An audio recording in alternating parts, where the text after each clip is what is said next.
Hey everyone, Scott here to discuss Lara Croft, Tomb Raider, The Cradle of Life, starring Angelina Jolie, Gerard Butler, Noah Taylor, Chris Berry, Jimon Hounsou, Till Schweiger, and Simon Yam, and directed by Jan de Bont, who didn't he do Twister?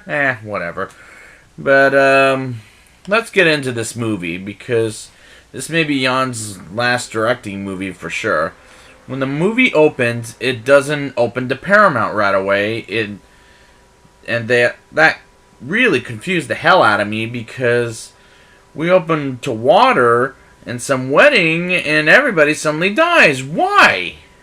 Because of some earthquake and they're having a wedding in a hill on the roads, suddenly drop and they all die? But it was way too silly of an opening to me. Angelina Jolie is back as Lara Croft with a very hard to hear accent, is dressed at times like she's super attractive, well, not as attractive as the first one, is lazy choice of costume design. I hate the scene when she punches a shark because that was so unrealistic. And sharks can destroy you straight up underwater. Kieran Hines is our new villain Jonathan Rice, and he wants the Cradle of Life, or this looking gold thing, whatever the hell that thing is. For what reason? I don't know, and I don't care. This plot is again very hard to understand, like the first film.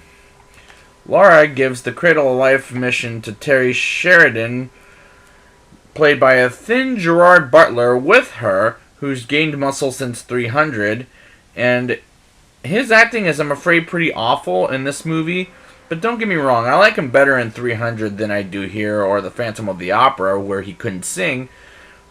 But do the mission together like the good old days. So Lara and Terry get captured, and Lara fights the boss in the guard style, while Terry fights a big fat-ass goon, and both are just bad video game violence, and they slide down a rope, and that felt cheap as well. While in Shanghai, when we get Rice and his goons to hand him some money, and Lara and Terry go to action, and that fight was just okay. I mean, I was fine with it. I liked it despite some bad wire fu. I enjoyed that sequence. In Hong Kong, a place I would like to visit one day, Lara and Terry go to some mall where Rice has his laboratory, and Lara and Terry with Rice and his goons have a shootout and that action sequence was staged poorly. And when they do escape, that was a fun moment of the film. I liked that moment. Lara ditches Terry and she goes to some house with the family of, I think it was the Chinese people. Forgive me if I sound a little racist there, but I'm not sure. And contacts Bryce and her butler named, what was it again? Oh, Hillary, showing them the map of the Cradle of Life. And where is it at?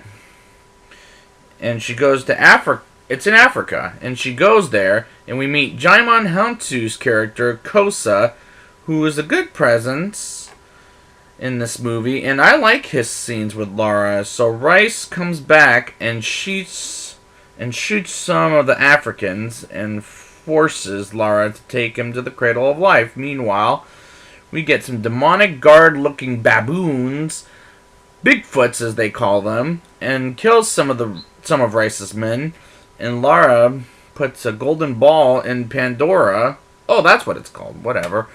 And we get to the Cradle of Life, which leads to a pointless Lara Croft versus Rice fight. And Terry gets in and almost steals the power of the Cradle of Life. And Lara tries to stop him and doesn't have a choice but to shoot him, which was very poorly acted by both Jolie and Gerard Butler, who's good in other action movies, but is not a great actor in general. Now it's time for the rating. I'll give this movie a 2.6 out of 10.